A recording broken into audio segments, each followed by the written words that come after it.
looking at, Matty. Huh. Morning, Dad. Hello, son. Well, daughter, how was the moving picture tonight? Lovely. Mice, that's what it was. Just a lot of mice. There wasn't anybody killed in the whole thing. No, well, then I'll stick to these. These don't talk. And that big cluck Norman Maine was in the picture tonight. Never does anything but kiss a lot of girls. Norman Maine is one of the best actors in pictures. You and your movies, that's all you think about. You shouldn't be allowed to go to them at all if you're asking me. Too bad I was so busy in the kitchen. I didn't hear anybody asking you. Hello, Granny. Hello, darling. But of course no one ever listens to me. I do if they're within 10 miles of you. Gadding around picture shows. House all cluttered up with movie magazines. And the other day I caught her talking to a horse with a Swedish accent. Sis. We're only young once, you know. Ah, Hollywood. You'd better be getting yourself a good husband and stop mooning about Hollywood. You know what she wants to do? She wants to go to Hollywood. I've known it all along. I've seen her making faces in the mirror and talking to herself. That's what comes of your movies. Why, what would you do if you did go to Hollywood? I'd be an actress. I would, I tell you. I've always known I could. Guys, wouldn't it be wonderful to have a movie star in the family? Oh, Miss Blodgett, may I have your autograph? You may not know it, darling, but you're practically on your way to bed. Oh, Miss Blodgett, you're my favorite actress. Won't you tell me the secret of your success? Oh, let me alone. I asked her what's come over you. I'll tell you what's come over her. She's just a silly little girl whose head has been turned by the movies. And the sooner she forgets the whole thing, the better off she'll be. Why will I be better off? What's wrong with wanting to get out and make something of myself? What do you do that's so much better? Just because you're satisfied to sit here all your life, you think you can laugh at me. Well, someday you won't laugh at me. I'm going out and have a real life. I'm going to be somebody. You know, if it was spring, I'd say give her a good dose of sulfur and molasses.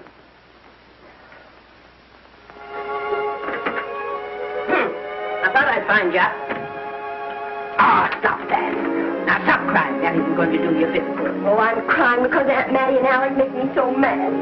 Well, Alec and Aunt Mattie. Fiddlesticks. They're not important. You're the only one that counts. Esther, everyone in this world who has ever dreamed about better things has been laughed at. Don't you know that? Oh, I suppose I do, But there's a difference between dreaming and doing. The dreamers just sit around and moon about how wonderful it would be if only things were different. And the years roll on and they grow old. And by they forget everything, even about their dreams. Oh, I don't want to be like that. I want to be somebody. Oh, yes. You want to be somebody. But you want it to be easy. Oh, you modern girls, give me a pain. When I wanted something better, I came across those plains in a prairie schooner with your grandfather. Oh, everyone laughed at us. They did at all the other pioneers. They said this country would never be anything but a wilderness. We didn't believe that. We were going to make a new country. Besides, we wanted to see our dreams come true. Oh, Granny, it must have been wonderful. It was wonderful. But don't you think for one single minute that it was easy, Esther Blodgett? We burned in summer and we froze in winter. But we kept right on going and we didn't complain because we were doing what we wanted to do. Can you understand that? Yes, I can. Could you do it? Could you do it even if it broke your heart? Because remember, Esther, for every dream of yours you make come true, you'll pay the price in heartbreak. Oh, I know what I'm talking about. You may not believe it, but I was a young girl once. A very pretty young girl. A lot prettier than you are. And I was in love with your grandfather. And when some Indian devil put a bullet through him, that is as if it had come right straight through my heart, too. But I remembered all he taught me. And I went right on. I buried him out there in that wilderness with my own hands. And I went right on that same day. And I kept right on going, even when your mother was born. Oh, Granny, I want to make it worthwhile.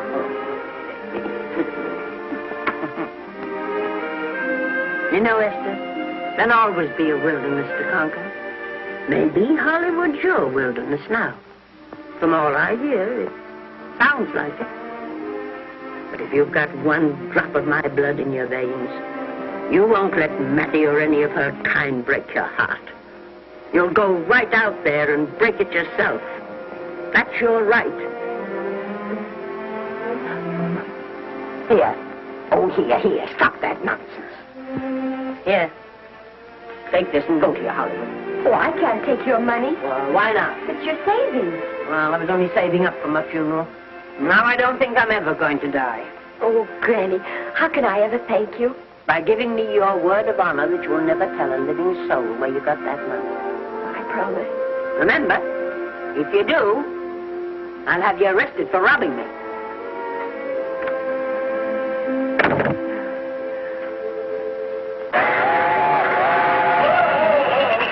Here we are. Want something, Granny? Oh, I can make it, dear. Oh, thanks. Oh, I kissed Dad goodbye. Just a little kiss. He didn't even wake up. I bet you didn't try that on your Aunt Mattie. Oh, Aunt Mattie. Think of her face when you tell her. I am thinking about it. I've waited for that chance for 30 years. There she is, girl. Oh, thank you, Cousin.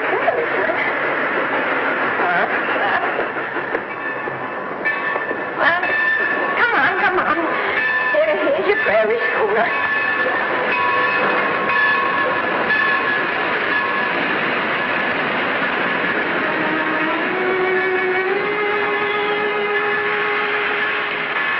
All aboard. Go on. Goodbye, Granny. Goodbye. I'll be waiting for you in those movie pictures. Don't tell Mattie. You know, my eyes are not as good as they used to be, but my ears are all right. So you remember, talk up good and loud. All aboard. Bye. Bye. Bye, Granny. Bye.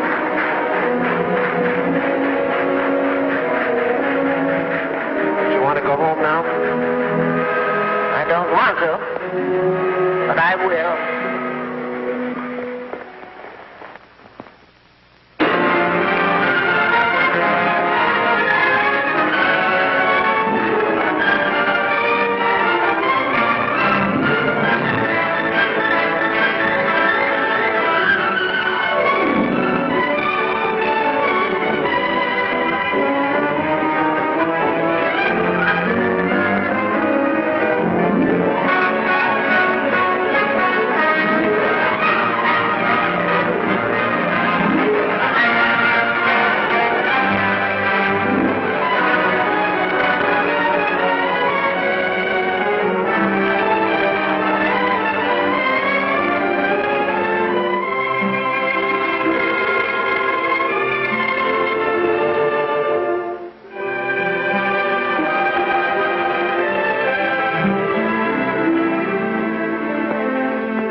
Good afternoon.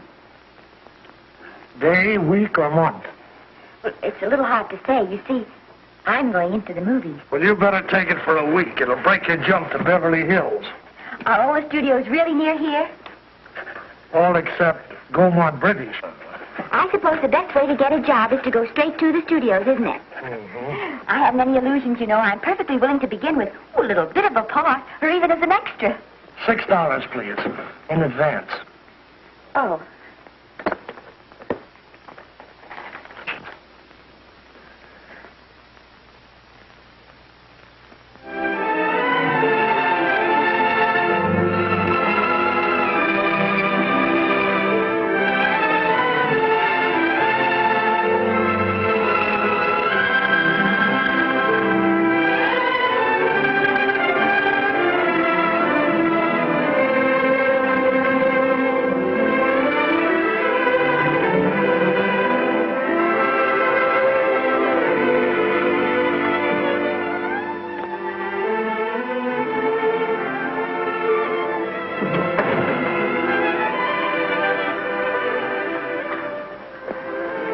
I beg your pardon.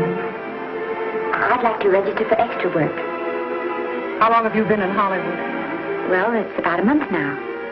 We haven't put anyone on our books for over 2 years. Come here. I'd like to show you something.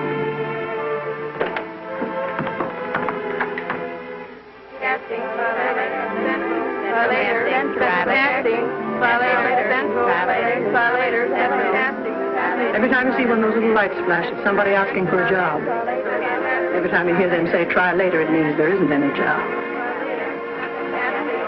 You can't keep the girls at the switchboard long. They go crazy. Every one of those little lights thought it was going to be a star. Still want to go in the movies?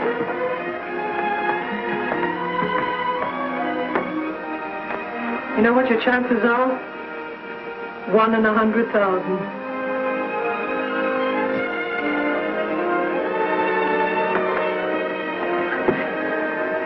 But maybe I'm that one.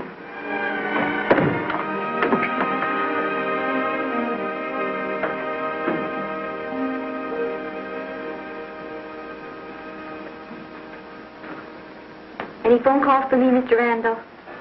Oh, no. Jesse Lasky and Sammy Goldwyn must be writing letters instead. How's the luck today? There wasn't any. Maybe you don't go at it in the right way. Now take Danny McGuire here. He knows the ropes. Don't you, Danny? Sure, I've had him around my neck for years.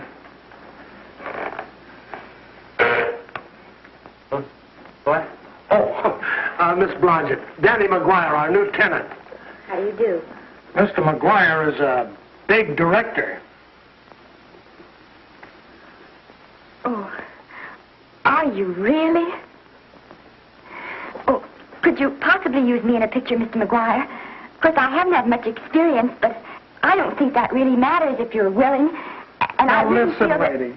In the first place, I'm not a director. I'm an assistant director. In the second place, if I had any jobs to give away, I'd confer one on myself. And in the third place, you should have stayed back home in the first place.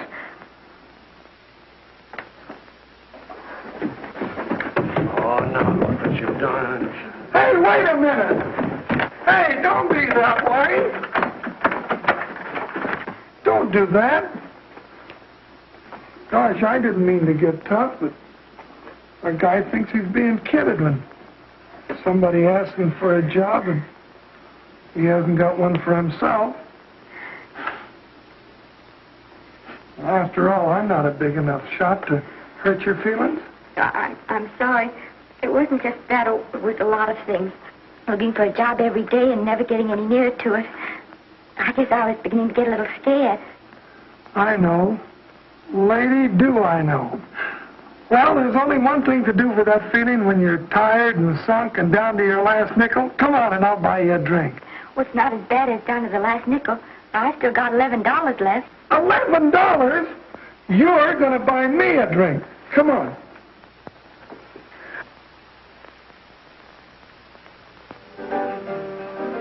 That's right, George. There's nothing like a little rum to take away that milk flavor.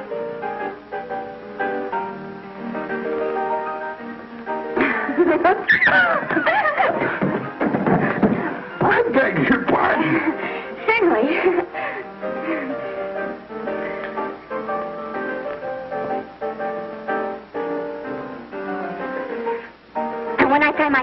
first thing I'm going to do is see that you direct every picture I'm in. That's my pal. Of course, I'm going to be perfectly nice about it, but I'll just insist. Now, that's the way to talk. Don't let them lick you. Oh, I should say they can't lick me. If they try anything like that, what? I just won't sigh. Now, that's right. What have you got to lose? Another one of these and we'll open our own studio.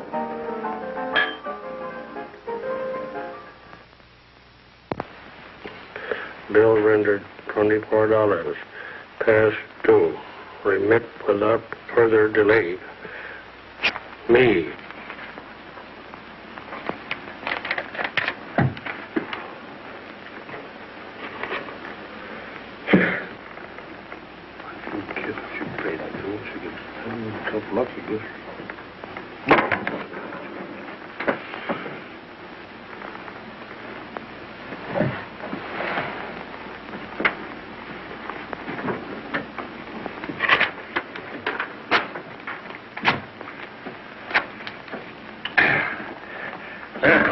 Fifth race. Try cap.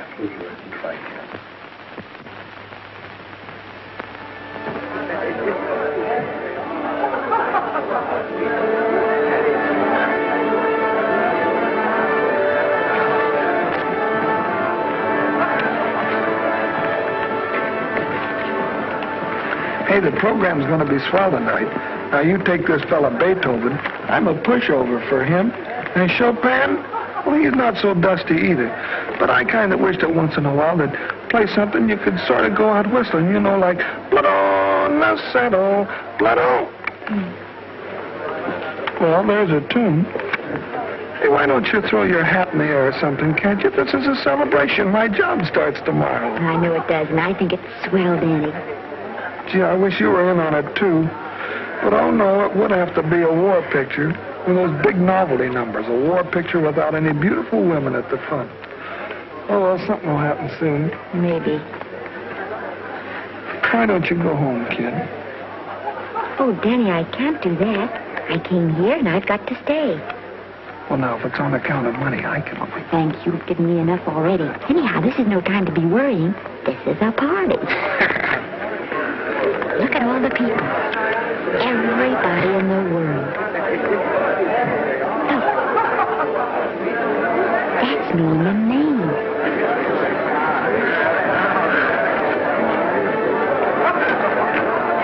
And he seems to have had that one extra cocktail.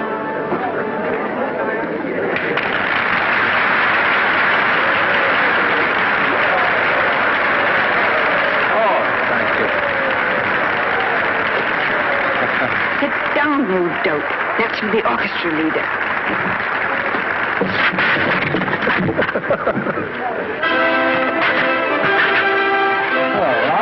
Hello, Norman. Oh, Mr.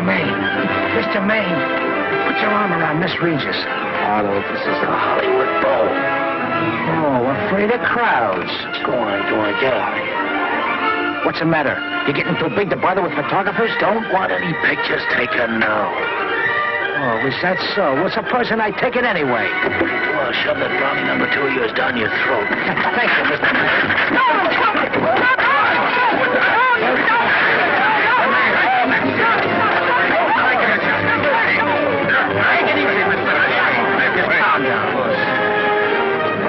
Normie, come back and sit down. Everybody's laughing at you.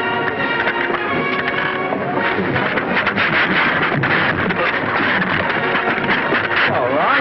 Hi, Norman. Is he always like that? Well, I suppose he has to sleep sometime. Oh, and he's so wonderful on the screen.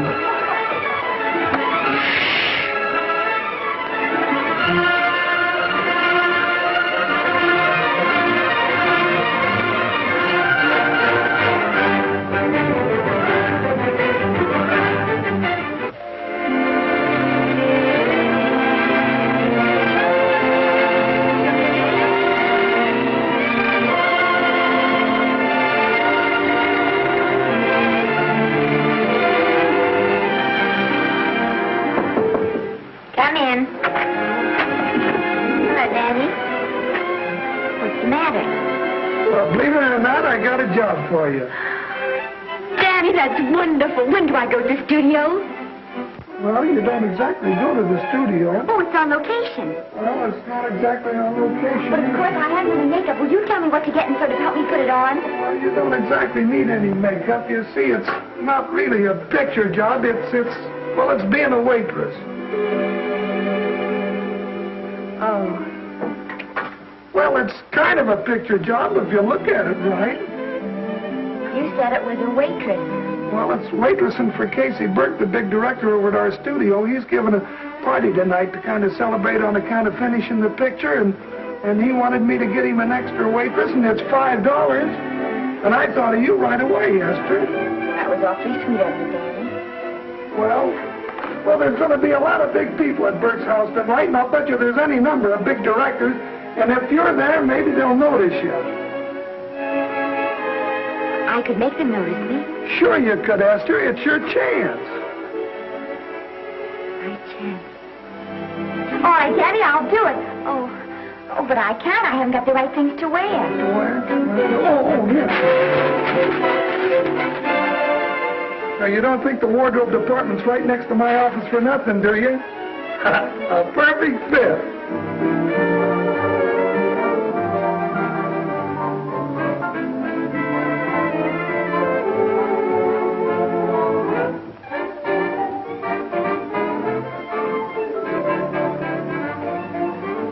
Did you get to the preview last night? I did.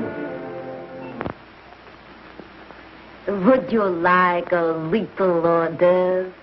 They are very nice. Oh, thanks. Well, what did you think of the picture? They should have saved it for Thanksgiving. What a turkey.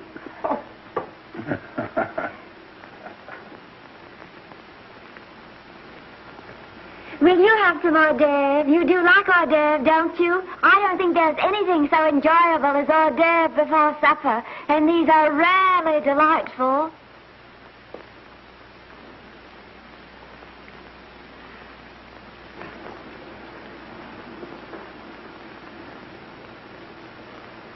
And at the finish, the kid turns around and sings the lullaby to its mother.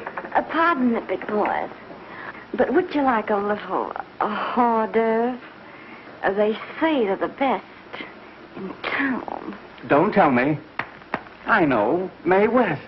That's a great twist. But where are you going to find a 2-month-old baby that can sing? Hello, Oliver. Oh, hello, Casey. You want to fire me now? Wait till you see the picture. I'm not a director anymore. I'm a male nurse. What's the matter with the picture? A guy by the name of Norman Maine. His work is beginning to interfere with his drinking. Oliver, don't tell me I'm to direct his next picture, too. Mm-hmm. You were my favorite producer. Now, wait a minute. You just go right on with your directing. I'll take care of these stars. I know how to handle them. I had a serious talk with Norman after that Hollywood Bowl occurrence, and you don't have to worry any more about his behavior. Excuse me, Mr. Niles. Mr. Libby of your publicity department is on the telephone. He says it's most important, sir. It's about Mr. Maine. Thank you. Oh, it's probably just some little thing. Of course, Oliver. I'll turn on the radio and see if they've called out the National Guard yet. Hello, Libby. What's the good word? Mr. Norman Maine, America's Prince Charming, was apprehended driving an ambulance down Wilshire Boulevard with a siren going full blast. He explained he was a tree surgeon on a maternity case. Well, will it be in the papers? No, it won't be in the papers. But that's a nice, expensive hobby of yours, keeping Mr. Maine's informal entertainments out of the public press. Oh, that's fine work, Libby. Try and see that no one gets to Norman. He's probably home sleeping it off. All of them. Why can't you forget those dopes at the studio for one night? Business, business all the time. I don't know what's going to become of you. Norman, why didn't you call for me? Well, by darling, why didn't I call for you? In case you've forgotten, I was supposed to come here with you. Oh, that's all right. I got here without any trouble. The only reason I don't slap your face. Yes, darling, I know. Hello, John. Oh, hello, man. What's the matter with Oliver? He looks as if he'd had bad news. Hello, Mary. What's the matter, old boy? Maybe I'm wrong. I guess I've been drinking too much lately. No, you ought to cut it down. It's bad stuff. Scotch and soda.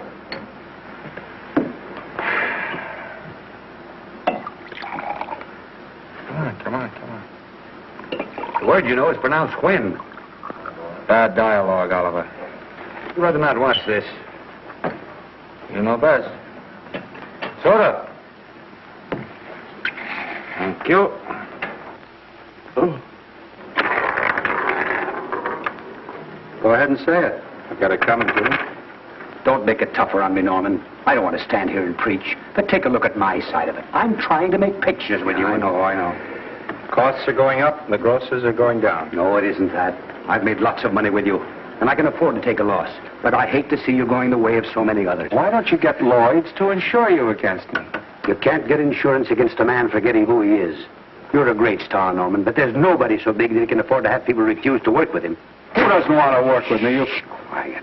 Listen, I know plenty of people who do. Yes, and so do I. But your real friends can't stand seeing you start to fall apart. What do you mean by that?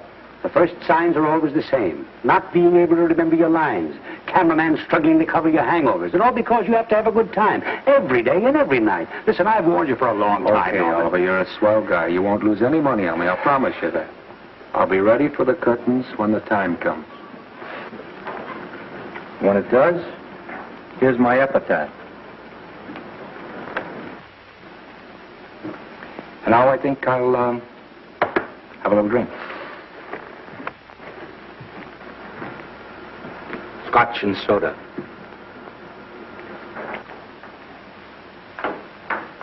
Scotch and soda. Ooh.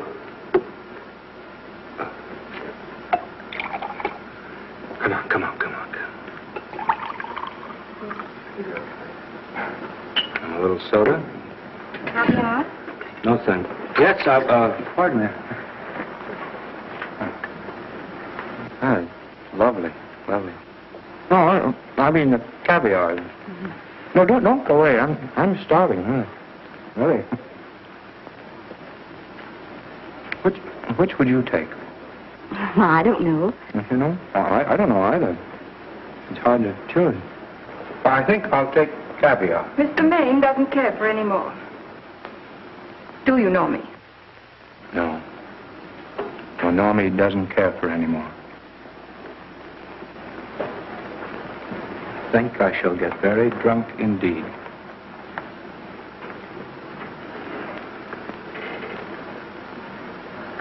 Scotch and soda. Sorry, I have something.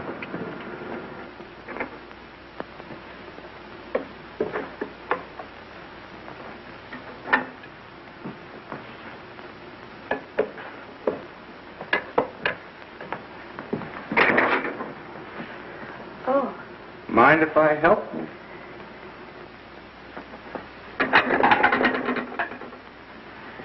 Won't they miss you? Oh, no. They'll just look under the table, and when they see I'm not there, they'll forget the whole matter. Hey, what's your name? Esther Blodgett. My name's Maine. I know. You do? Ah. What's so funny? I was just thinking about all your fans and how surprised they'd be to see you here helping me put plates away. Oh, they don't know my finer side. You'd be pretty envious of me, meeting you this way in person. Oh, you do. Well, tell me, are you disappointed? Yes. Now you've done it. Oh, never mind that. That makes the room look lived in. Tell me, why are you disappointed? I was sitting behind you at the Hollywood Bowl the night you didn't want to be photographed. Yeah. I'm told I crept into many a heart that night. Oh, I can never explain this. You know, you have very pretty hair. You better get out of here. And a sensitive mouth. And a charming little Precisely why are you here instead of with the rest of the guests? I'm just trying to be helpful. I see. Are you sure there's no other attraction? Well, it might be that my old mania for putting plates away is coming back on me. It's rather odd. I always know where I can find you if there's a pretty girl around. It's not only odd, it's embarrassing. You're being deliberately insulting, Norman. I put up with this long enough. Dear, don't lose your temper. Remember, we must try to keep the voice low. I know you'll excuse us if we go on with our work.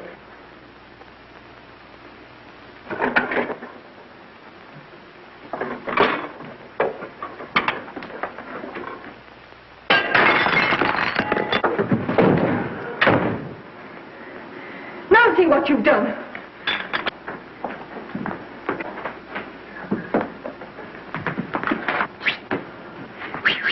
Come here. Help me up. Are you hurt? No more than usual. Come on, the wolves are on us. We got to get out of here. Oh, I can't. The dishes aren't finished. Oh, yes, they are.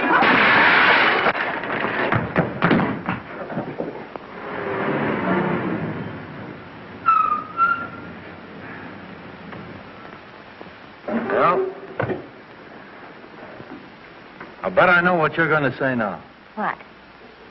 Good night. Good night, and thanks. Hey, wait a minute. Hey, you realize that all I found out about you is that you're foolish enough to want to go into pictures? But why is it foolish? Look at you. Yeah, that's what I mean. No, I'd rather like to go into this matter a little more thoroughly. Oh, that's awfully nice of you. Why don't we go on up to my place and talk it over? Oh, no, thank you very much, but I really must say good night. Good night. But you're not angry. No.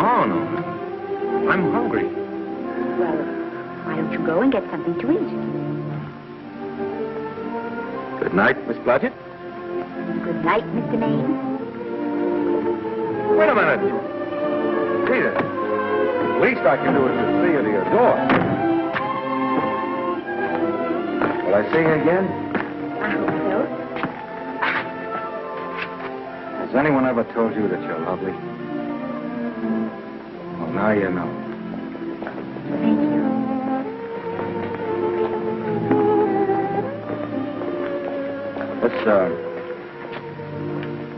It's hard to say, but I want to say it anyway. You know, on the screen, in private life, you know. But whatever I do, I still respect lovely things. And you're lovely. You understand? Yes, I think I do. And it isn't that bump on the head that's doing this. Well, I'm glad.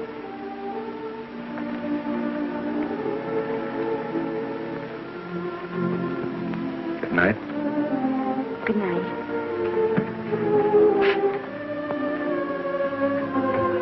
Hey! You mind if I take just one more look?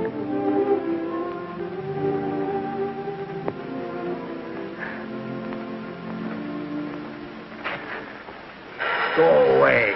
Quite impossible. I wouldn't even consider it. No.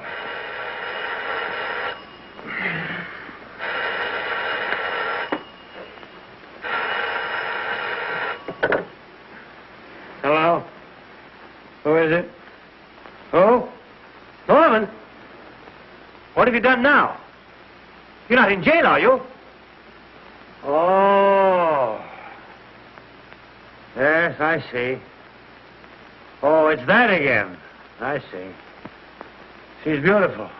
Yeah, I know. You want me to give her a screen test? Yeah, certainly. She's got wonderful possibilities. Oh, you know she's got something. Well, you knew all the other ones had something, too. Oh, no. I tell you, Oliver, she's got that sincerity and honestness and sincerity and honestness that makes great actresses. Oliver, I am so sure of this girl that I want to take the test with her myself. Listen, Oliver, you've worked hard. You're entitled to a break. You get...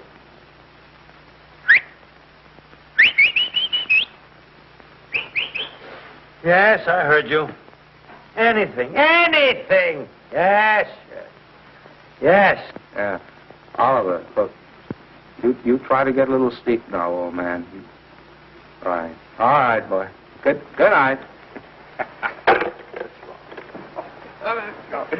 Now tell us.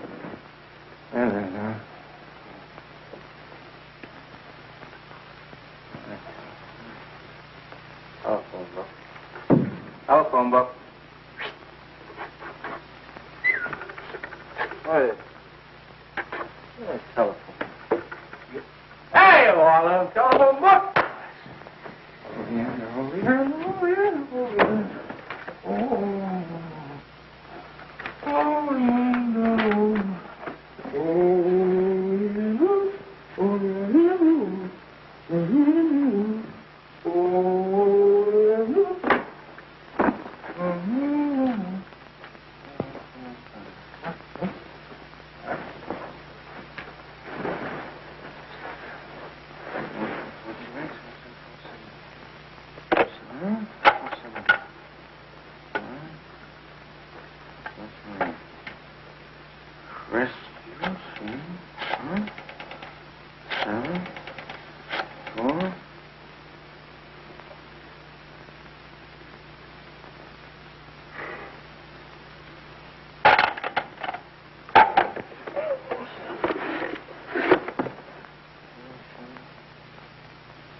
Telephone.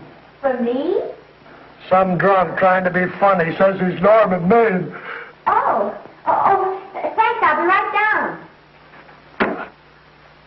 And Miss Blodgett, would you give him a message for me? Tell him it's 3 o'clock in the morning!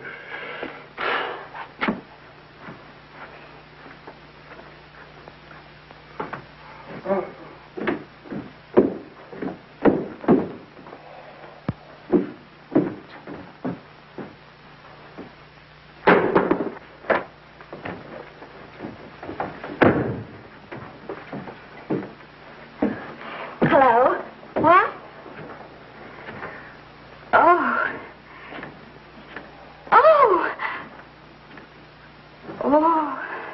Oh, yes. I'll be there. Oh, thank you.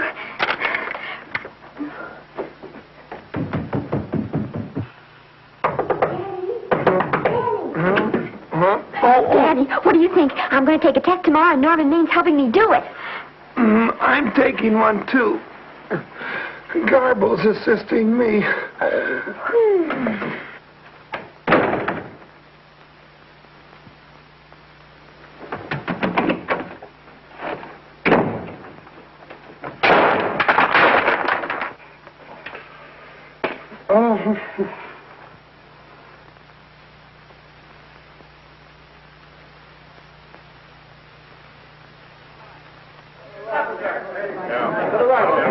Move that gobo in.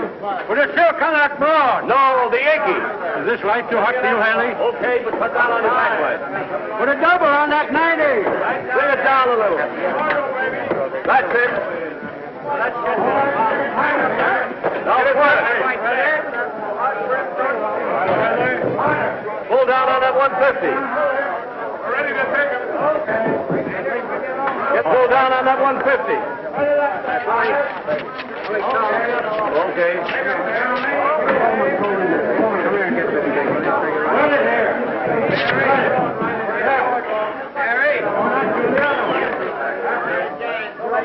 Bring me an apple box. Listen, gentlemen, please, if you don't mind.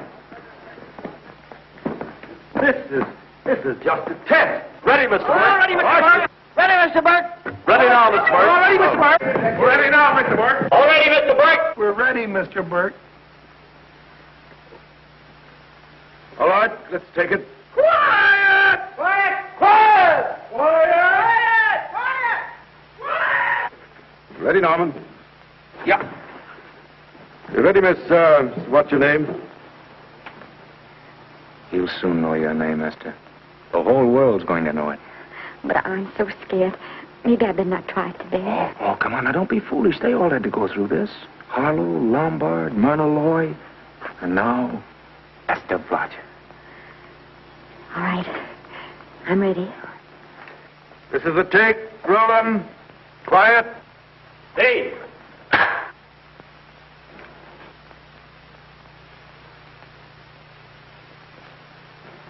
I may as well tell you that my whole organization thinks I've gone a little nuts to sign you. Well, maybe they're right. I've been nuts before. You see, all the experts seem to think that your type is a little mild for present-day taste. But I rather believe that tastes change, like eyebrows. And I think that also, like eyebrows, tastes are going back to the natural. You look like a nice girl. I think I'm going to like you. That's not important. I think the public will like you. That is important. Oh, yes. I see what you mean. I mean, I know it is. Well, I don't think it's going to be easy. Nothing you really want is ever given away free. You have to pay for it. And usually with your heart. Someone else told me that once. But you still have to work it out for yourself. Oh, well, all this is just a long way of saying, I'm glad you're with us and good luck to you. And now I'm going to turn you over to our demon press agent, Libby. Don't let him frighten you. He has a heart of gold, only harder. And for the love of Pete, learn to close your mouth and keep it closed, even in your love scenes.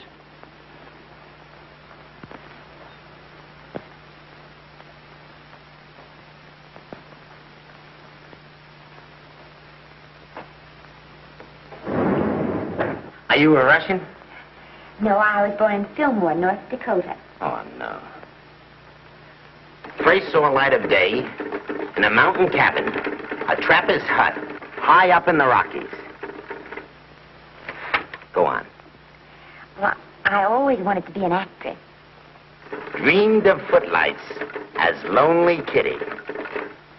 Are you sure there's no Russian in your family? Positive. That's a shame. Well, what does your father do? He's a farmer. Social registerite father. Fed up with hypocrisies of 400, sought wilderness for consolation. There, amidst the mountain flowers, he raised another blossom. His lovely little daughter. What's your name?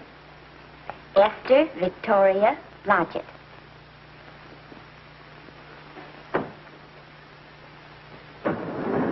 Greatly appreciating your attention in this matter, very truly. Do you know what her name is? Esther Victoria Blodgett. Hey, we'll have to do something about that right away. Esther Victoria Blodgett. Well, that Blodgett's definitely out. Let's see, Esther Victoria, Vicky. How about Vicky? Oh, I think that's terribly cute. Let's see, Vicky. Vicky what? Vicky, pronounced Vicky. Siesta, Besta, Sesta, Desta, Festa. Oh, that's very pretty. Jesta, Hester, Desta, Lester. Vicky Lester. Oh, I like that. Say it. Vicky Lester. Say it again. Vicky Lester. Say it again. Vicky Lester. Say it. Vicky Lester. Say Vicky Lester. Vicky Lester. Vicky Lester. Vicky Lester. Vicky Lester. Flash. Oliver Nile Studio discovers new starlet, a Cinderella of the Rockies. Her name is Vicky Lester. Those who have peeked tell me she couldn't be more divoon. The face of an angel and such natural talents. Her voice is a symphony. Her very walk, they tell me, is enough to drive men mad. Not that way.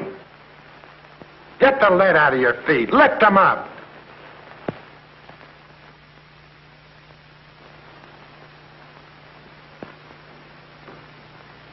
That's better. It's terrible, but it's better.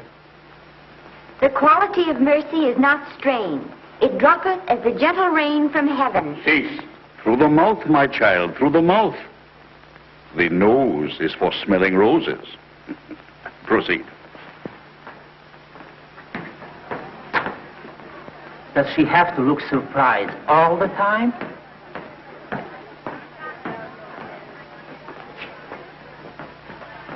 Anyway, it's just a rough sketch.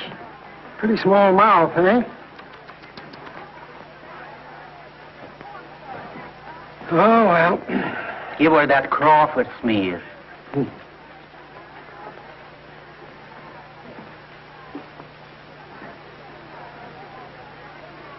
This'll give her that deeply... Yeah.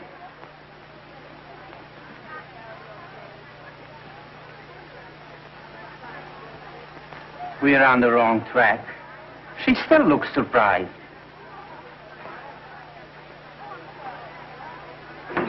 Listen, drunk people, we're shooting on the set this morning, not in the commissary. Now come on, snap into it. Acme Trucking Company? No. Mr. Smith is not in.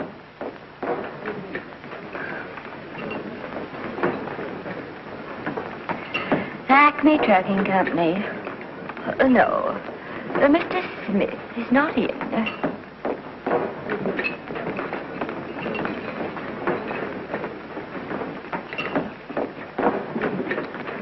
Good morning. What can I bring you, Mr. Maine? That just shows how long you've been here. Mabel, bless you. How soon are you and I going to be married, huh? I don't know. You'll have to ask my mother.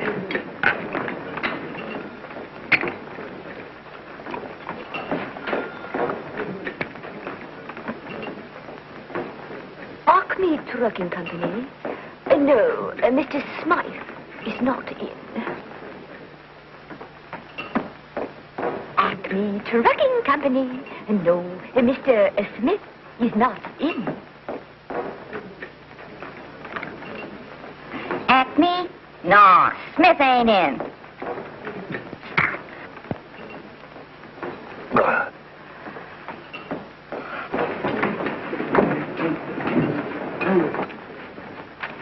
Acme Trucking Company? I'd like to speak to Mr. Smith, please. Mr. Smith is not... Oh, Norman. What's all this between you and Smith? I've got a part. It's only one line, but it's in the picture. It's ambition that made you break that date with me last night. Well, I had to be here so early this morning, and So did I. I had to stay up all night to make it. you've started your picture, haven't you? No, we're still in the testing stage. You can't seem to get the right girl for the lead. Gee, you think with all the girls there are that... Yeah, I know, but this one's got to be different. She's got to be little and cute and sweet and intelligent. It'll blow me down. What? Will close my tired old eyes. Well, what is it? Hold everything. Come on. Come on.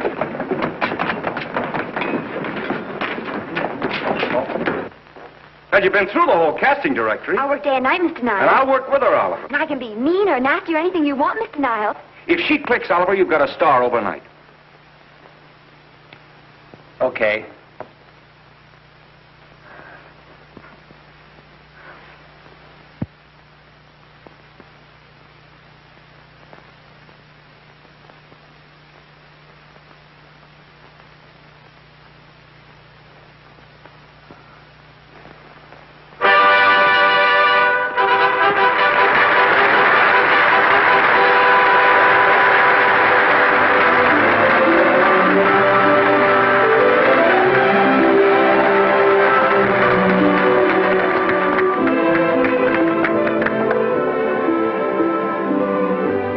At the end of the picture.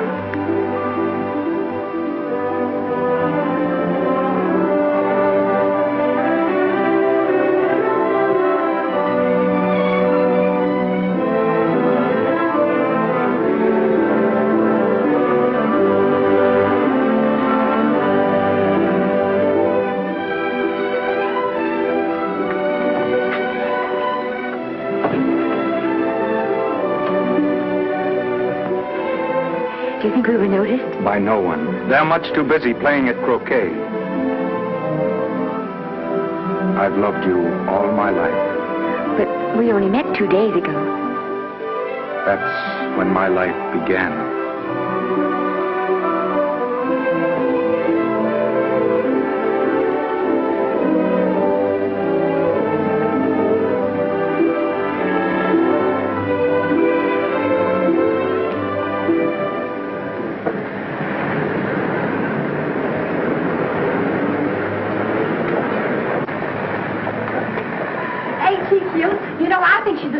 Yes, I am. Don't you? I think she's sweet. Well, it's Vicki Lester's picture, all right. I think she was much better than he was. These producers are so horribly down. They won't know how good she is. Well, maybe it's because she's a good girl.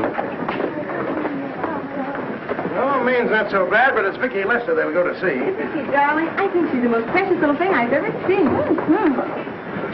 The knockout, Libby. You might mention that when you write your review. That Lester kid's a gold mine. Didn't you like Norman Maine?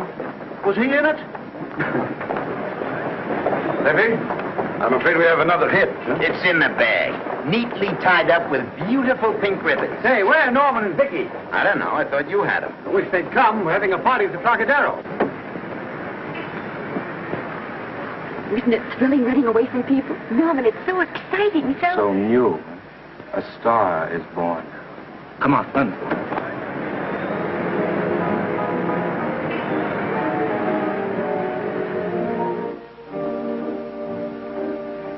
It's wonderful, isn't it? Crazy quilt. Oh. It's a carpet that's spread for you. It's all yours from now on, you know. Come, Esther. You're a success. You'll have everything in the world you want. I hope it'll make you happy. Hasn't it you? Then there was one thing I never had. Lots of times I told myself I'd found it, but I always knew I was lying. Still, I never stopped looking for it. Maybe it'll come. Well, I think it has come, Esther. I only wish it weren't too late. Oh, but it's not too late. Oh, you can't throw away your life the way I've thrown away mine and have anything left that's good enough. No. You can. Norman, you can. You mustn't tell me that, Esther. I'm so afraid that I'll believe it.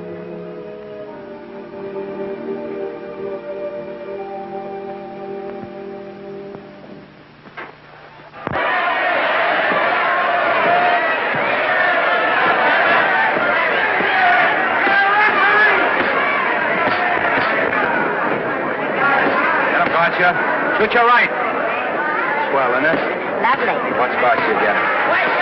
Can't you hear me, Gotcha? Shoot your right!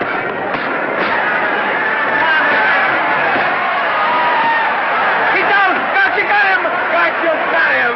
He did, didn't he? Yeah, but he'll be up, though. You like it? Sure I did. You like me? Sure I did. That reminds me, will you marry me? No, thank you. Come on, Gotcha, finish him! Why won't you marry me? Wasn't that dependable? Hey, shoot your right! Throw away your money? Break him up in there, break him up. Drink so much. Well, suppose I quit drinking. Yes? Come on, Gotcha, shoot the right in there, the right! Suppose I save my money. Yes? There he goes! Let him have it! Suppose I became absolutely dependable on all occasions. Yes?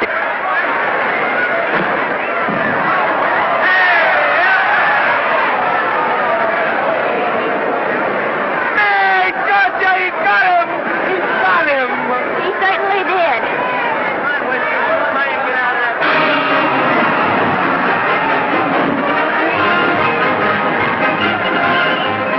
Gee, that was a beautiful fight. Norman, What there? would you do all that for me if I said I'd marry you? No, certainly not. I was just supposing. We're going to be married. Guess I didn't read that line right. I'll try it again.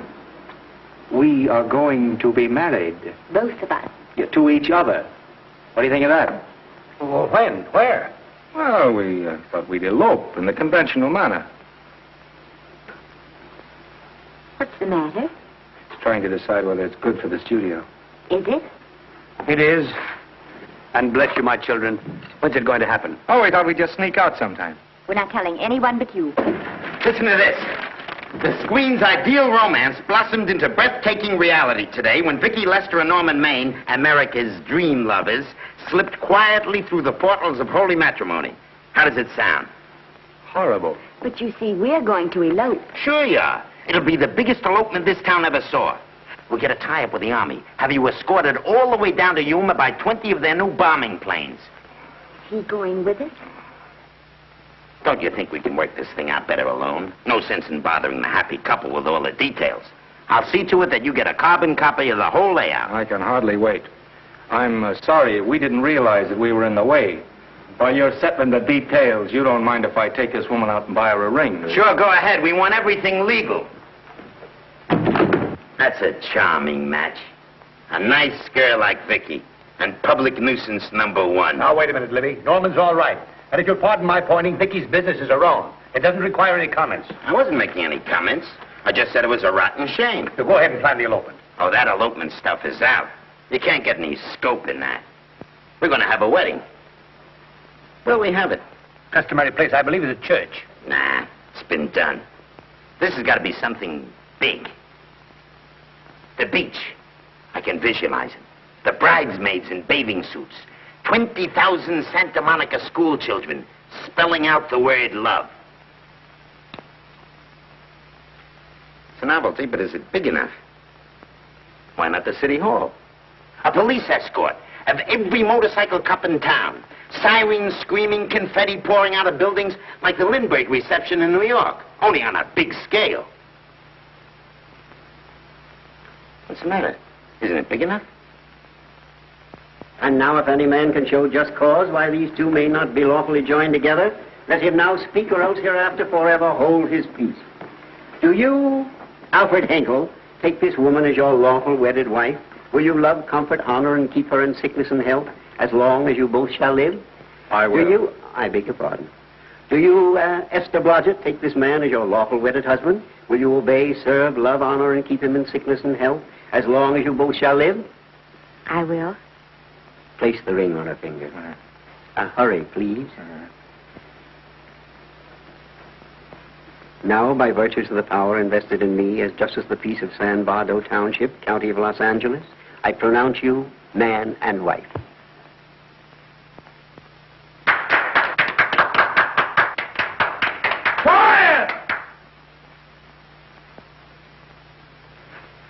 And now I must exercise my prerogative of office. I hope you'll be very happy, Mrs. Hinkle. Thank you. Thank you, sir. Oh, Thank Danny. you very much. Now, if you'll please sign the license. Oh, yeah. You know, Mrs. Hinkle, I can't help but believe I've seen you somewhere before. Oh, really? Well, I believe this is the first time I've ever been in San Bardo. You know, your face is familiar, too, Really? Mr. Hinkle. There you are, sir. Thank you very much. Oh, Here's your thank you, receipt. sir. Thank you. Goodbye. Goodbye. See you again. Yes, goodbye. No, I don't think I'll see. No. Yeah, I think you got by with it. But it was close. That JP was just beginning to remember where he'd seen it. Well, anyway, we got away from Libby. Hello, Toots. If you will be kind enough to glance between my shoulder blades, Mr. and Mrs. Henkel, you will find there a knife buried to the hilt. On the handle are your initials. Lovely to have seen you, Libby. Hold it, wait. hold it, Danny.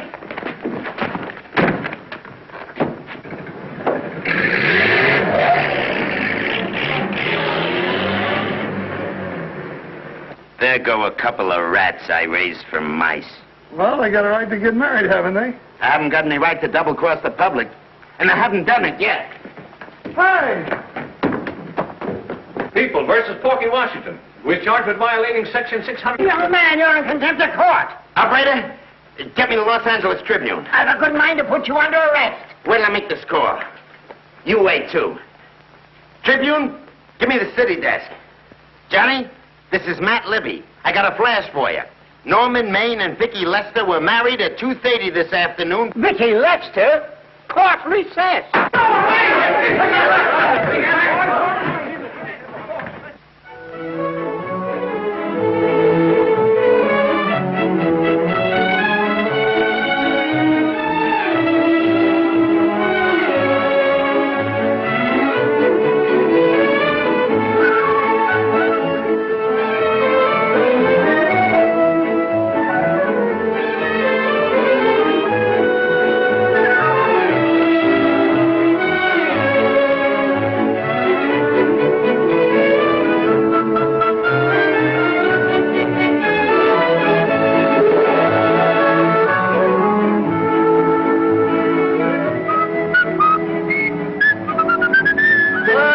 me a horse, a great big horse, a great big buckaroo, and let me wahoo, wahoo, wahoo!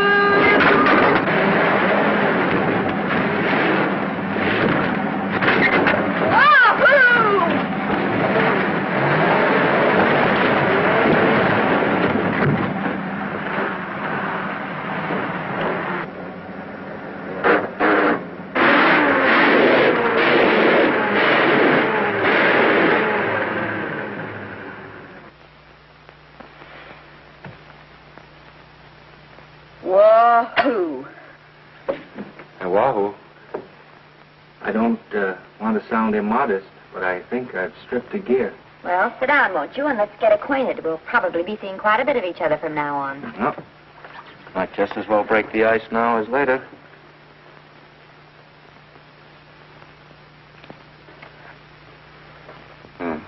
Now we're old friends.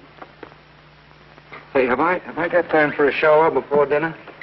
Plenty, if you can find a shower.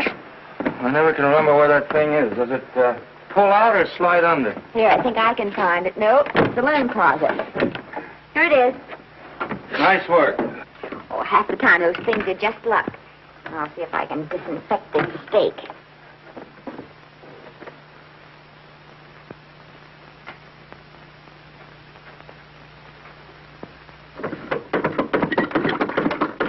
Yeah, Esther, there's no soap. Here. Thank you. Oh, and Esther. Yes, dear? I'll need a washcloth, please. Oh. How you fix the cigarettes? And you know I never smoke underwater. Well, what do I do to make this thing work? Pull that gadget at the top and pray for rain. Well, I can't reach it. I can't get my hands up. If you've gone in there with your arms down, you'll never get your bath. Unless you're a contortionist. Yeah, well, I'm not a contortionist, and don't throw that up to me now. You knew it when you married me. Will you close this door, please?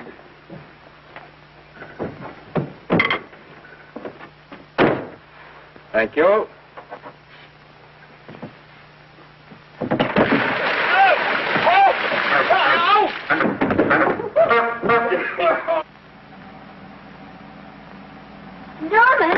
Norman, here comes the car. You got it? Huh? Here, quick. Quick what? Quick, go out and stop them and ask for help. Oh, I'll catch cold. Oh, you'll get warm again. Yeah, don't you? They'll recognize me. Now, if you keep your face down, go on. There may not be another car for a week. What? Howdy, partner. Howdy. Stuck? Yeah, how'd you guess it? Can you get us some help? Well, I reckon not. You know, it's a long way to town. We're pretty busy down at the place. Well, I got to get out of here. I've got my wife with me. Doesn't she like the country? No, and we're short of food. There's a lot of game in them woods. You know, well, my wife can't shoot. Well, you're sure up against it. Sorry I can't do anything for you. Well, wait, listen, I'll be frank with you. I'm Norman Maine. Who? Norman Maine. Well, my name is Judd Baker. Glad to have met you. Well, so long. Hey, wait a minute. Listen, you don't... So you're Norman Maine.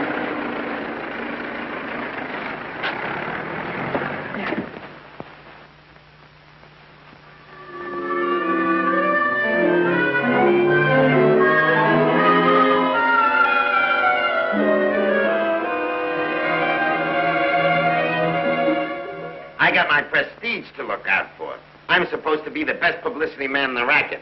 And they laughed themselves sick when I even tried to get a decent mention of Maine. Yes, I know how sensitive you are, Libby, and I don't like to see your feelings hurt. Thanks, boss. Now, Vicky, there's a dish for free space. But if Maine swam across the Pacific, the papers would keep it a secret.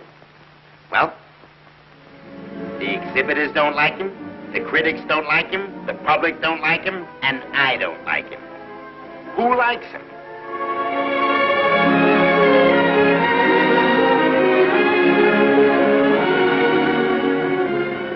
Oh, but darling, this is almost too much of a surprise. And there I was in my touching innocence, thinking we were going to live at the beach house. Oh, we'll still keep the place at Malibu.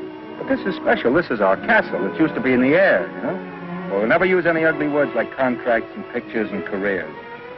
When we come in those gates, we'll check the studio outside. Come on, I got another little surprise for you.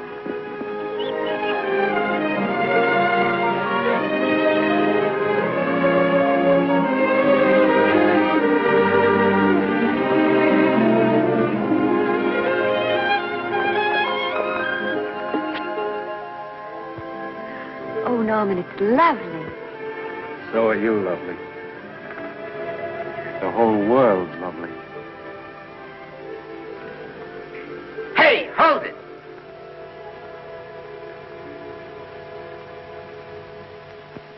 That's it.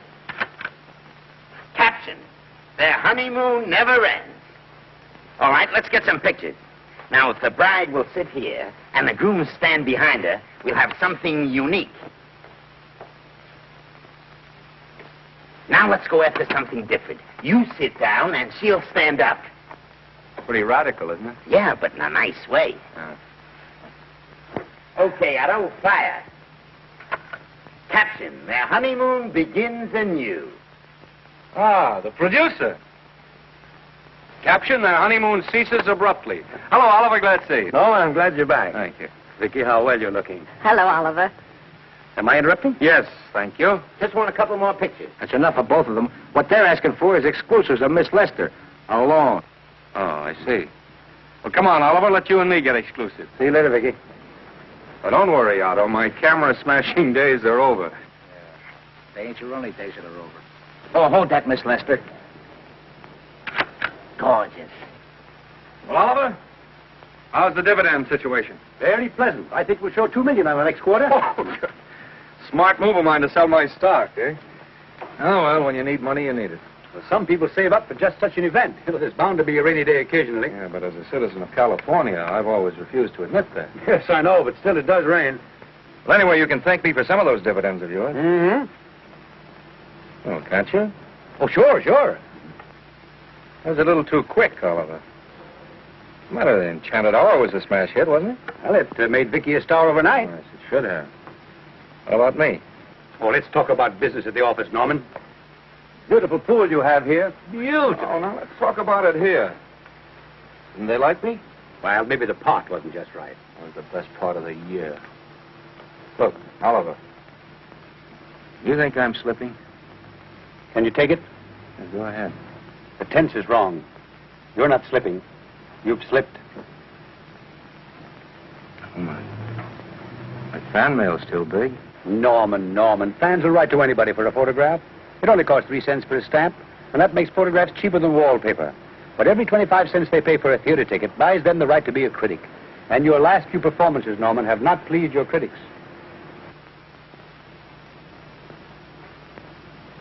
You remember I told you I'd be ready for the curtains when the time came?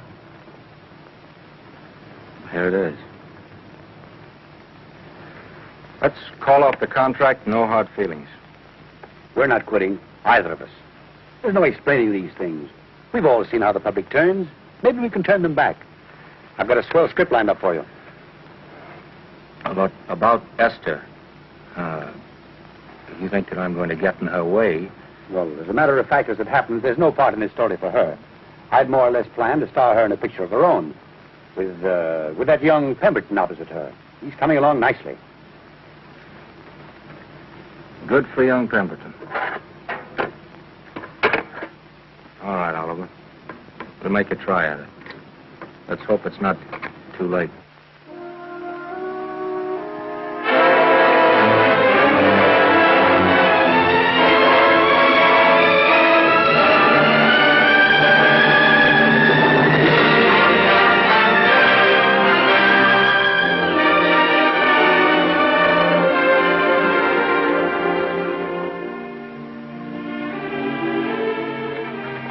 No argument. I'll buy those. Huh. The screen's most finished actor. I'll say he's finished. He keeps them away in droves.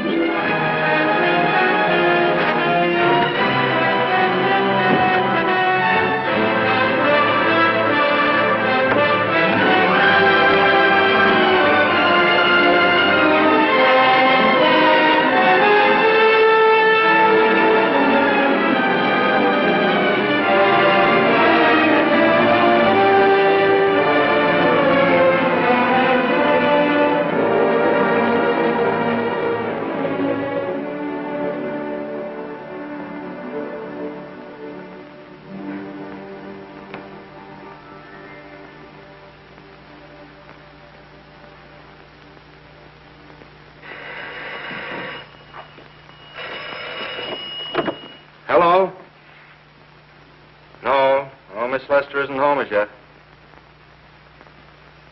No, I'm not the butler. But I can take a message just as well as he can, honest. Oh, is that you, Norman? Swell. Listen, Norman, this is Artie Carver. Hiya, kid. Swell. Say, I hear you're through with Oliver Niles. Is that on the level? Please, Artie. I'm not news anymore. Forget it. Say, what kind of a settlement did you make on your contract? Give me a figure so I can do a story on it.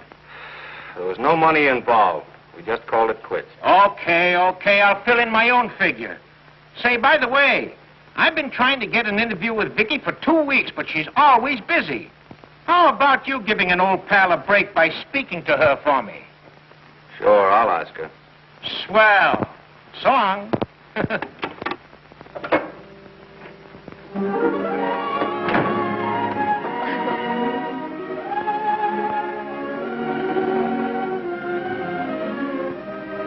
I didn't mean to be late, darling, but Casey wanted... All right. You're here now. What's new today? Nothing. Haven't been out of the house. Let's go somewhere tonight. No. You're tired. We'll stay in. I'm not tired, really. Oh, yes, you are. You've got a hard day ahead of you. Anyway, I see so little of you, I'd like to have you to myself. Oh, but it's a servant's night out. We haven't any... Yes, we have. I fixed a little snack with my own lily white hands. I'm learning to cook in my spare time. Then I think I'll marry you. I get it. You want to make an honest cook of me. Comes in on wheels in this joint.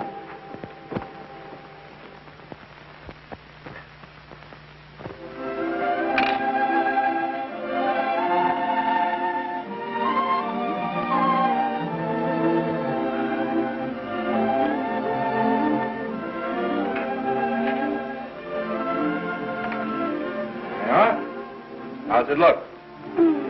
Wonderful. Huh? That's what I thought. Now then, don't be formal, just pitch in. Yeah?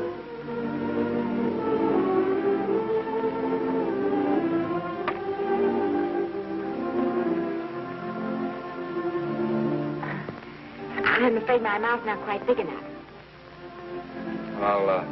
I'll measure it next time and make them to size. A little hard to lift, too. In fact, I think I'll take those measurements right now.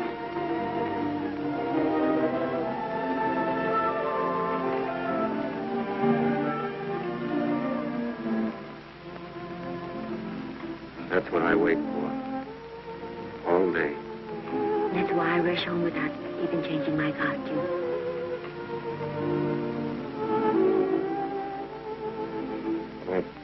We're forgetting that we're hungry. Would you like a sandwich? Thank you. I still have a little work on this one.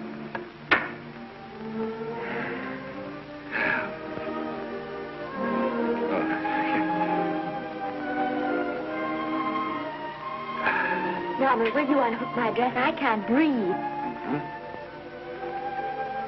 You know, all the time I thought it was the kiss that made you breathless. A lot of hooks. Huh? Why don't you have a zipper? That's a good idea. You better? Yes.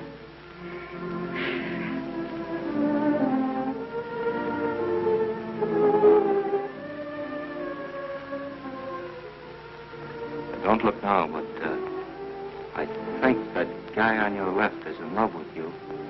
I hope so.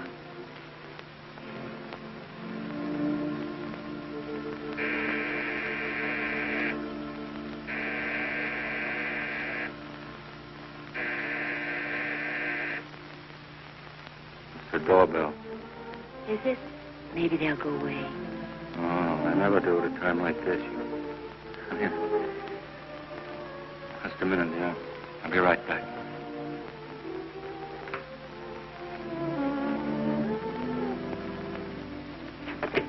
Does Vicky Lester live here? Yes. I got a package for her. I'll sign for it. Well, who are you? I'm her husband. Oh, sure. I'm right here, Mr. Lester.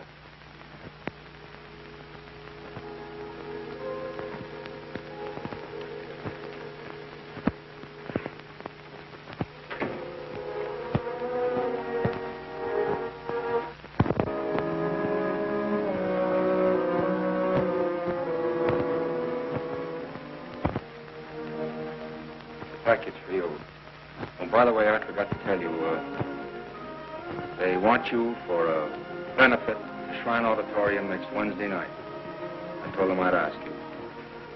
And, Oh, darling, I don't want to hear about that now. Well, you better wait till I finish before I forget them all. The Academy dinner secretary phoned. She wants to know if you want a table reserved for you. Oh, yes, Artie Carver called and asked if I'd use my influence with you to get him an interview. I told him I'd try. That was all, I think. Oh, Norman, let's don't talk about those things now. We're forgetting the wonderful food you prepared. Oh, I'm not very hungry now. I think I'll fix me a little drink. No.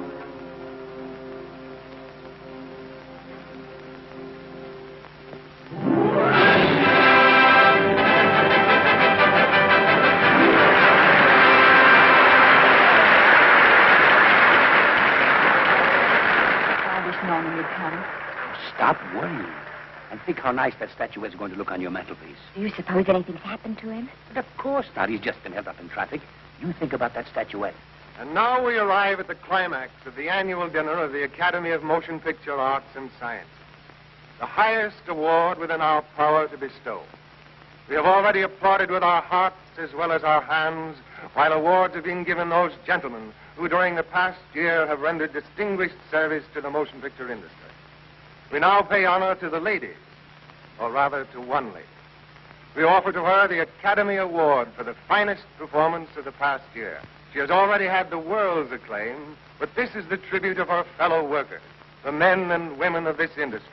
It is not only my pleasure, but my privilege to present this award to the actress who created the unforgettable Anna in Dream Without End, Miss Vicki Lester.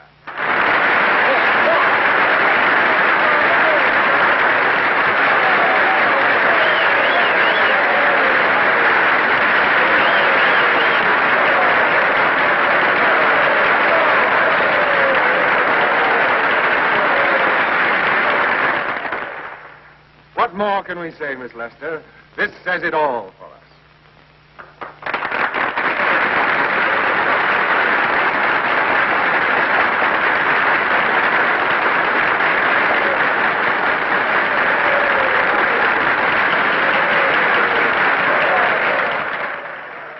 Ladies and gentlemen, when something like this happens to you, and you try to tell how you feel about it, you find that out of all the words in the world, there are only two that really mean anything. Thank you. All I can do is to say them to you from my heart. All I can do is to keep on saying them. Hey, that's fine. All the thing. That's a very pretty speech, my dear. Very pretty. You said the right thing. I want to be the very first one to congratulate you on that valuable little piece of bric-a-brac. Now I want to make a speech. Gentlemen of the Academy and fellow suckers, I got one of those once for a best performance. They don't mean a thing. People get them every year. What I want's a special award, something nobody else can get. I want a statue for the worst performance of the year. In fact, I want 3 statues for the 3 worst performances of the year, because I've earned them. And every single one of you that saw those last masterpieces of mine knows that I've earned them. Libby, start the music.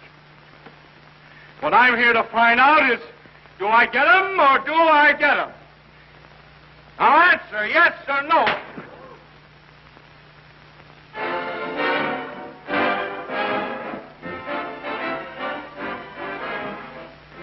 Norman, darling, let's go and sit down.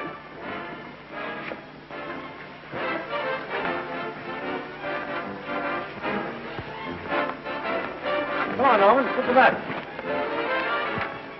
That's for you, Norman.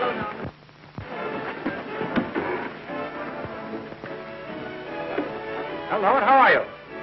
Hi, Oliver. My dear, do let me congratulate you. You must be terribly proud and happy tonight. Thank you.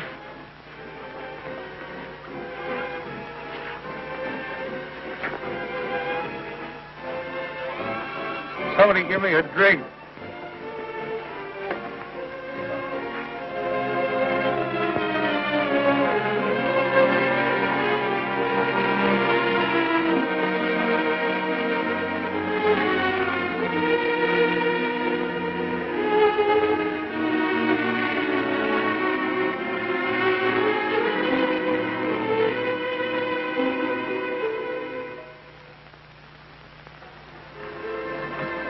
Oliver, nice of you to come to my dressing room. Vicky, how are you? I've missed you. Everyone's missed you. Have a nice trip. Well, the 3-month tour of the theater circuit scarcely comes under the head of pleasure.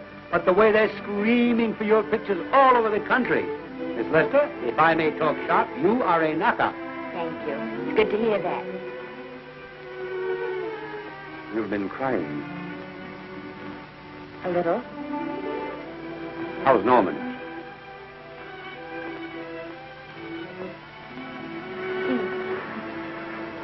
Well, he's trying awfully hard, Oliver. Letting Norman leave this studio was the hardest thing I ever did. There was nothing else I could do. I know. Has he been... Is he all right? He's gone to a sanitarium. He really wants to stop drinking. And I think he could only... Well, perhaps if he could start working again, there would be some encouragement. Oh, Oliver, could you do that? Oh, thank you. But he mustn't ever know I told you. He won't know, and you mustn't worry. I want you to keep up your good work in this picture. I'll try, Oliver. That's the one thing I can do for you.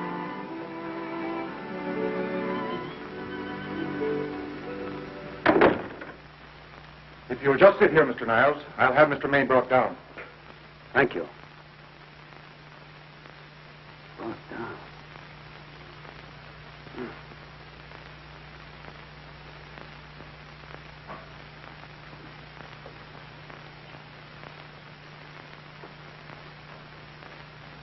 Hello, Oliver. Welcome to Liberty Hall. Hello, Norman. Well, no, Mr. Niles isn't slipping me a case of scotch, Cuddles. This is just a handshake. This is Cuddles, Oliver, my social secretary. We go everywhere together. How are you feeling, Norman? Fine. Getting along remarkably well, Cuddles tells me. He says you ought to see some of the boys. Let's sit down. Yeah. Cuddles, we really don't need you. Touching, isn't it? Can't bear to have me out of his sight. Are you comfortable here, Norman? Comfortable. It's positively luxurious. They even have iron bars in the windows to keep out the draft. How much longer are you going to be here? Oh, well, I'm really cured now. I'm just staying on for an extra week or two to get in good shape, you know. After all, there's no particular hurry to return to the cameras. That's what I wanted to talk to you about. I've got a script with a fine part for you in it. Gee, Oliver, that's great.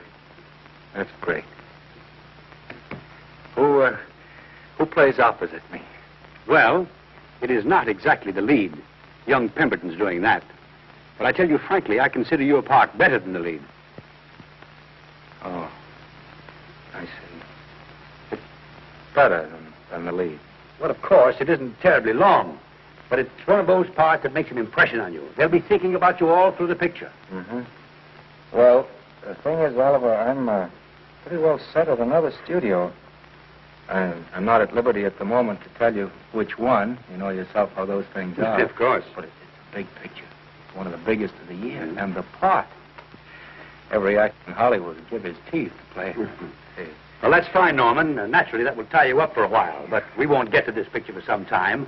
And perhaps, if you want to consider it for later on, well, I'll tell you, Oliver, you'd better not count on it. See, I've got several pictures lined up after this one, and they're talking to me about England. You know, they're doing some very interesting things over there, you know. Mm-hmm. Hey.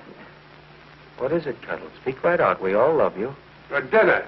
Oh, here we dine at 5:30 here. Makes the nights longer. Well, goodbye, Norman. I'm glad to see you getting along so well. Be out in no time. I'll have to introduce myself all over to a lot of people. They won't know me when I'm not drinking. Goodbye. Goodbye, Norman. Thanks for dropping in. Well, Cuddles? Alone at last, eh?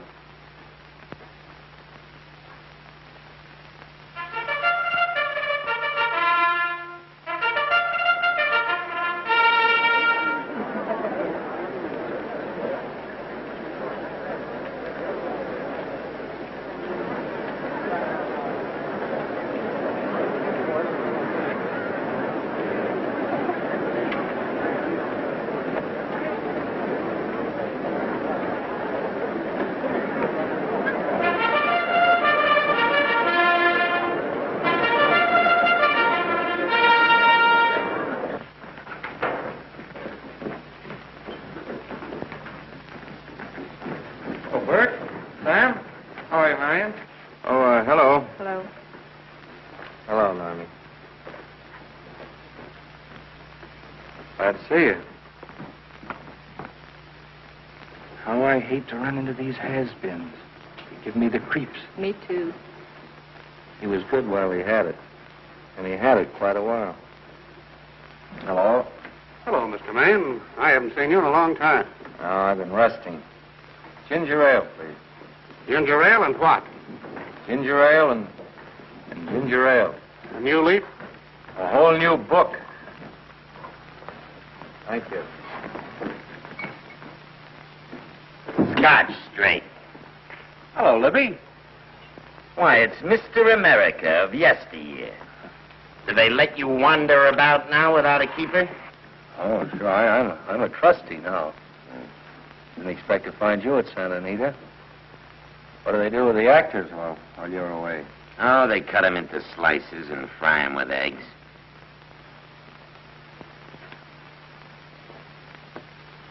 I suppose you'll be here all the time, now that you've retired from the hurly-burly of the silver screen.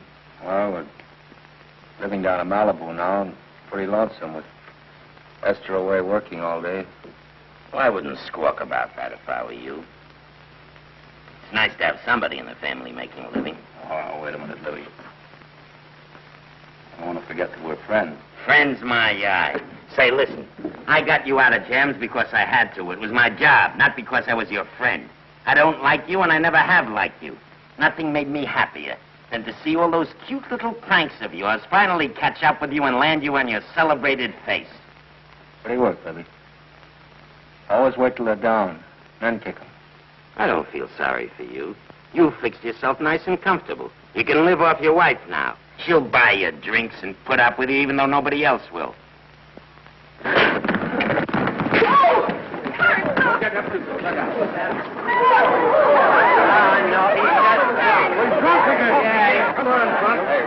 a minute. Come on outside for you, wife. I'm Norman Maine. Oh, that's not my fault. Oh, don't bother to toss him out. He's harmless. All right, Mr. Libby, if you say so. Sure, let him go. What can he do? He can't fight any better than he can act.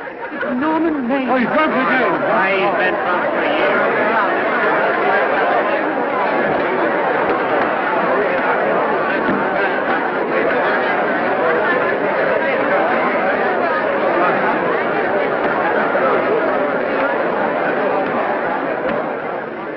Give me a scotch. Double. Leave the bottle here.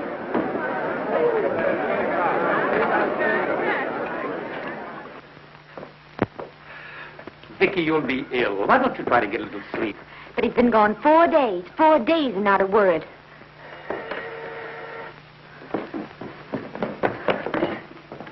Oliver, I can't. I just can't. Hello? No, this is Oliver Niles speaking. What? Where? Thank you. What is it? Nothing. Oliver, tell me.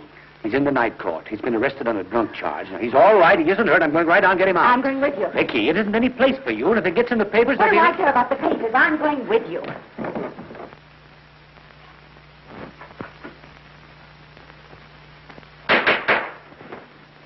Division 30, Municipal Court, County Los Angeles, now in session. The Honorable Judge J. Parrish presiding. Be seated, please. Was you able to do anything? The judge wouldn't even see me. Ready, Your Honor.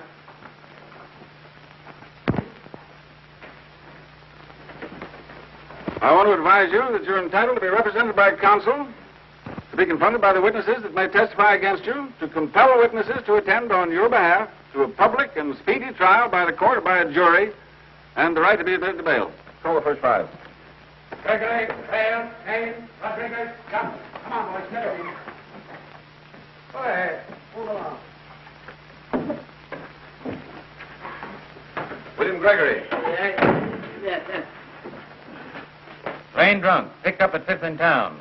Asleep in the gutter. 14 similar offenses in the past 6 months. Still at it, Gregory. How do you plead? I don't feel so bad. I didn't ask you how you feel. I asked you how you plead. Guilty, I guess. When did you get out the last time?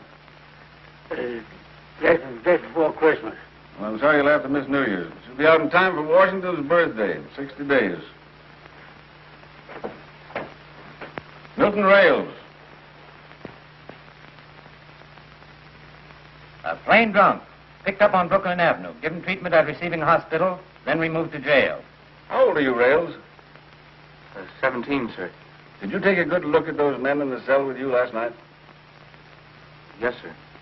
And have you taken a good look at yourself this morning? No, sir. Well, I suggest that you do. $5 or 2 days. Sentence suspended. Oh, Judge. Alfred Henkel, more commonly known as Norman Maine. Drunk and disorderly. Cracked car into tree at Sunset and Coronado. Evidently been drinking for days. Resisted arrest and injured one of the arresting officers. How do you plead? Guilty.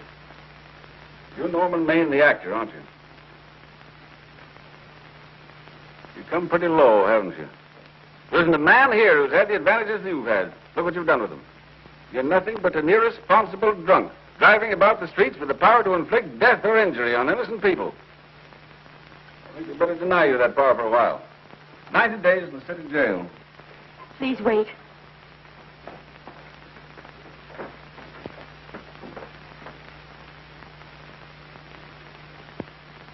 I'm his wife. Yes, I recognize you, Miss Lester. Please, Judge. I promise you this won't happen again. I'll be responsible for him. If you just won't send him there. You realize that this man, when drunk, is obviously a menace to public safety? And you realize, too, Miss Lester, the responsibility you'll be assuming to this court and to the Commonwealth. I do. Sentence suspended. Prisoner remanded to custody of wife. Thank you. You can get him at the jail entrance, madam. Jose Rodriguez. Plain drunk, picked up at 1st and Main. Second offense. How do you plead?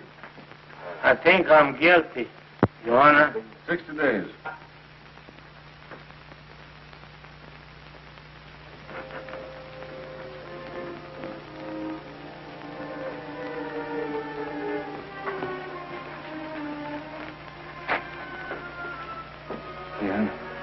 I'm so tired. Hold it, Mr. Maine. The picture.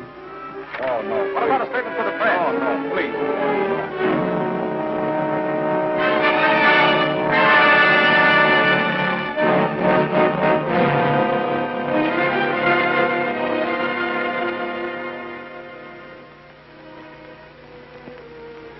He's asleep innocently all day. It's the best thing for him. Awful to see this happen to someone you love.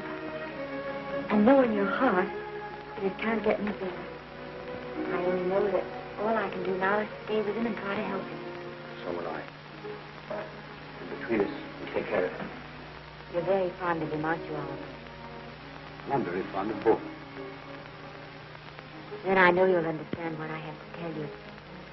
And after what happened last night, I think you already know what it is. I can't do any more pictures. I'm going away for good with Norman. You can't do that, Vicky. You're at the very peak of your success. And you've worked so hard to achieve it. That's what's been wrong. And I've thought it all out. Maybe if I hadn't been away from him so much, last night and what went before, it wouldn't have happened. I know it's too late to think about that now, but it may not be too late to go away with him and start over somewhere. It's your life you're giving up, Vicky. so I can try to give Norman back his. Can you honestly tell me I'm wrong to do it? No, Vicky. I can't honestly tell you that.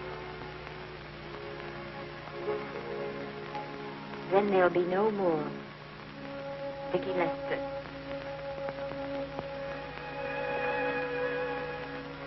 Mom, look at the dog.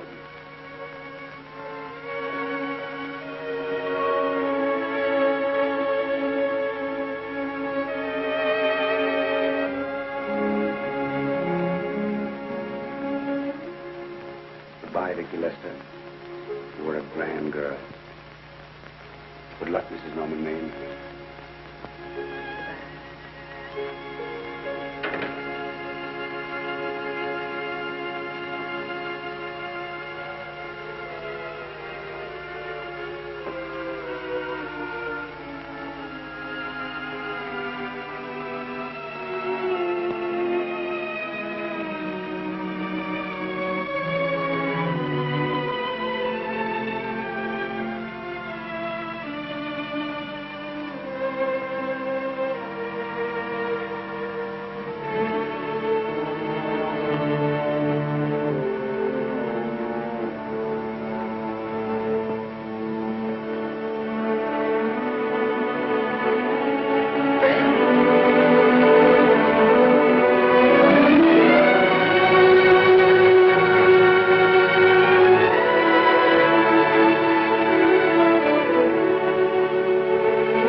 Darling,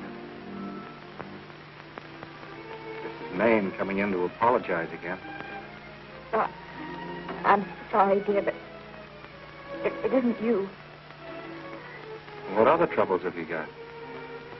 None. I was just playing a scene with myself. Now look, I'm just coming out of the jitters and you're just going into them. This is a swell household. Isn't it? I'll tell you what we'll do. I'll promise to brace up if you'll go on the wagon. I guess I have been drinking too much. You know what I'm going to do? I'm going to be an athlete. You mean with great big muscles and everything? Well, roughly speaking.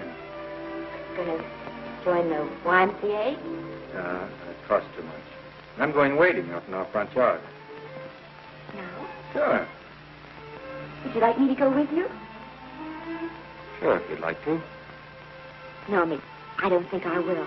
It might spoil this beautiful, natural wave. Yeah, I guess that's right. But, darling, look, could you have a hot toddy,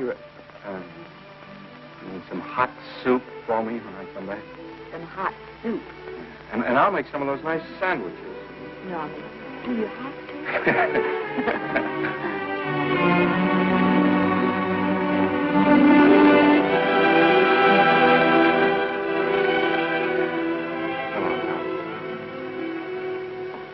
I don't stay in too long.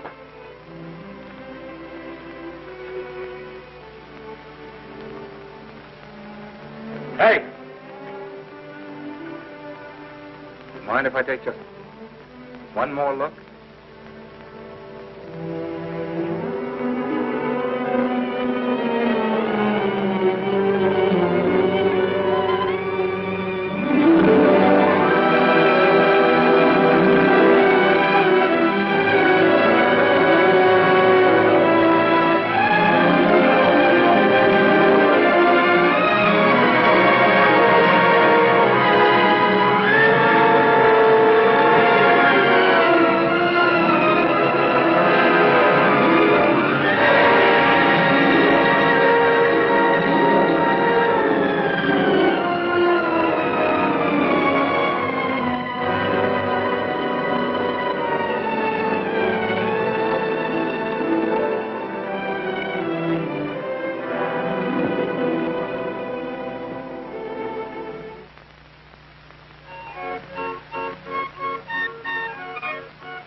first drink of water he had in 20 years. And then he had to get it by accident. Pardon.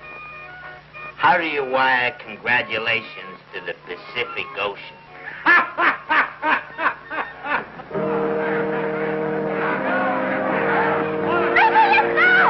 Oh, you can't see her face. Hello, Vicky.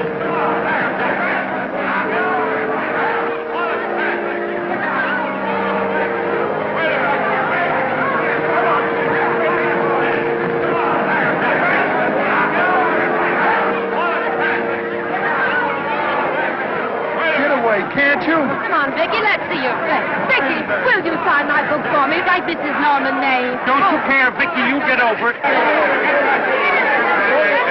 Stand back, can't you? Don't you cry, dearie. He wasn't so much.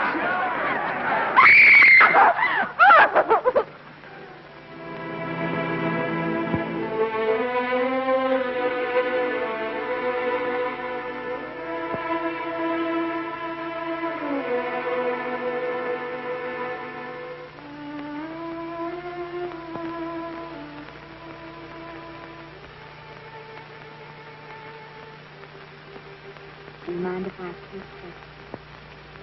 one more look?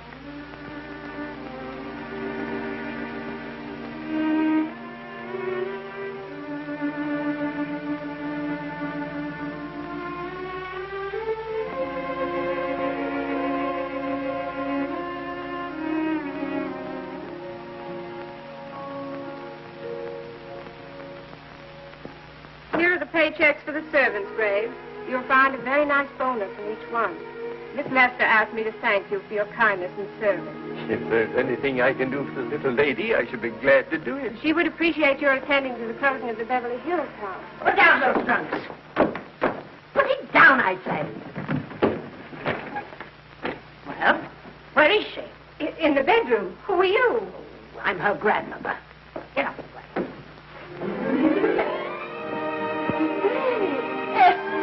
Granny, darling. Oh, I'm so glad to see you. What made you come? Oh, I know when I'm needed. Now get out of here. Go on. Get out of here, all of you. I want to talk to my granddaughter alone. I came just as quickly as I could, but I'm going home. I sent you a wire yesterday.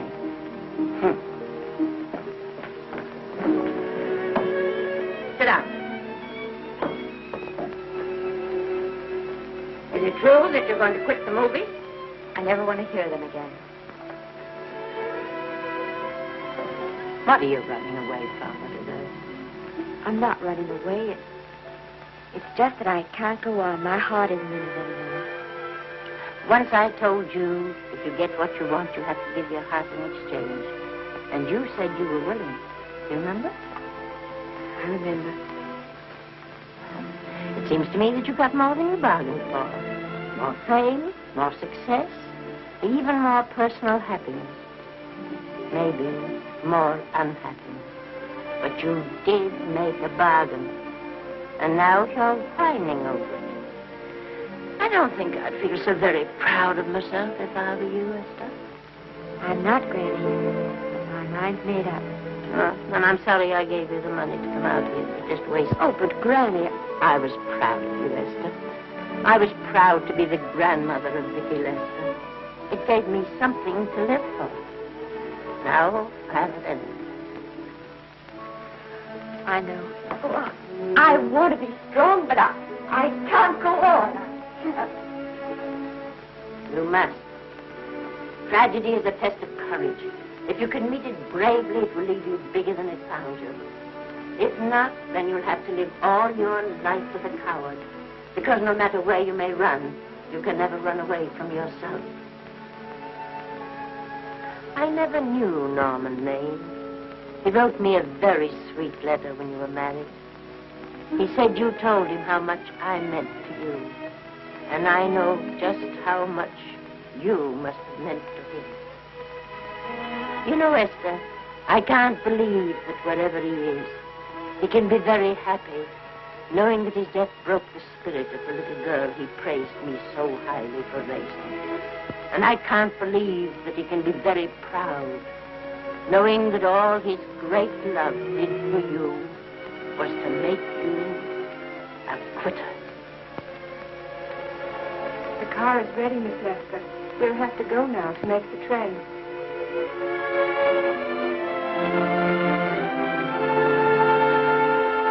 Put the car back in the garage.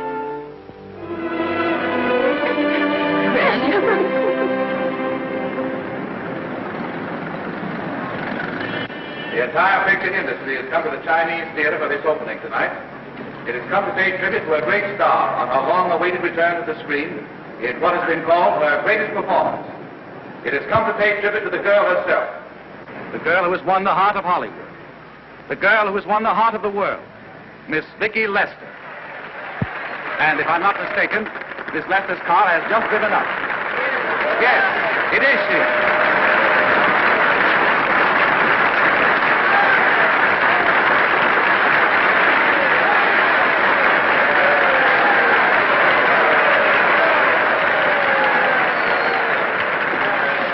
This doesn't scare you too much. I scare very slowly, young man. Take the bar, folks, please.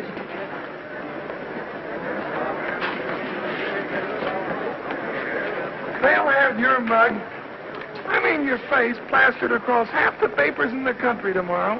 How do I look? Oh, you look swell. You're a liar, but I like you. And here's Miss Lester's grandmother. Won't you say a few words to the radio audience, please? Say something, Letty. You know, we've got a thing like that back home where they all listen in on, but we call it a party line. Won't you say something, please? They're listening. Maybe some of you people listening in dream about coming to Hollywood. Maybe some of you get pretty discouraged. Well, when you do, you just think about me. It took me over 60 years to get here, but here I am, and here I mean to stay. Thank you very much.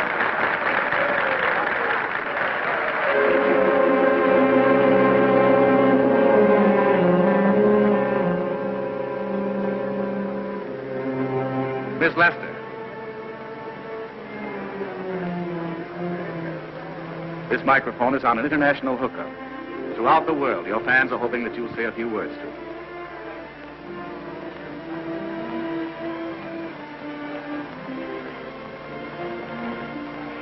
Hello, everybody. This is Mrs. Norman Maine.